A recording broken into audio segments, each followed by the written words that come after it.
enterprise.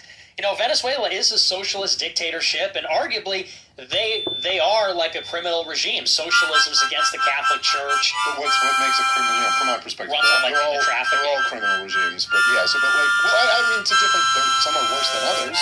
But like, what makes them a criminal regime? Like, they make money off of kidnapping is huge there. Like, people get kidnapped all the That's time, horrible. and pay to release the hostages. But I mean, you mentioned dictatorship, but you don't believe in democracy. So like, that, I don't say dictatorship to me wouldn't seem like that would be a bridge too far for Nick Fuentes. But there's good dictatorships and bad dictatorships. Okay. Point being is, like, if you want to use the moral angle, it's not like this was some kind of like decent humanitarian regime. Like, this was I agree. Listen, corrupt regime.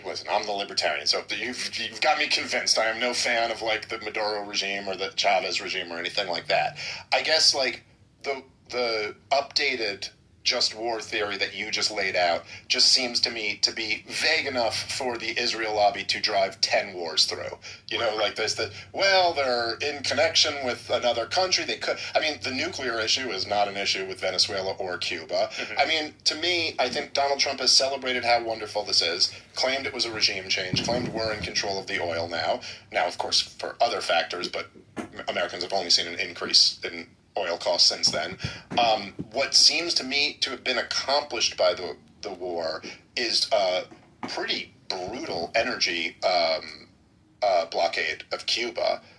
I mean, this is a little island that's been destroyed by communism for many, many decades. They pose absolutely no threat to the United States of America in any reasonable way. The Soviets aren't bringing nuclear missiles to Cuba. They're trying to get a ship full of oil. Russian submarine off the coast. Well, they were trying to move oil in, which Donald Trump allowed them to do, which I think was a good move. Not worth starting a war with Russia over. But I think that, like, again, these are your people who came up with the just war theory, right? Like, these were all Catholics. Yeah. I think. If I'm not mistaken, I think it was all Catholics who came up with this.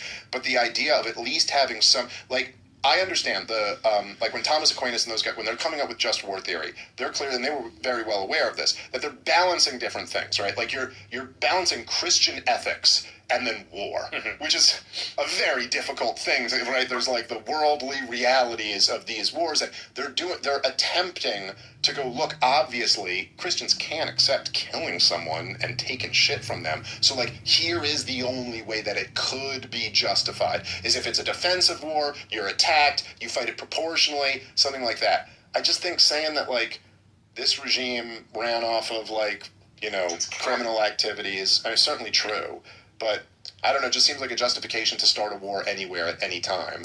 And I do worry about that, because that's, those justifications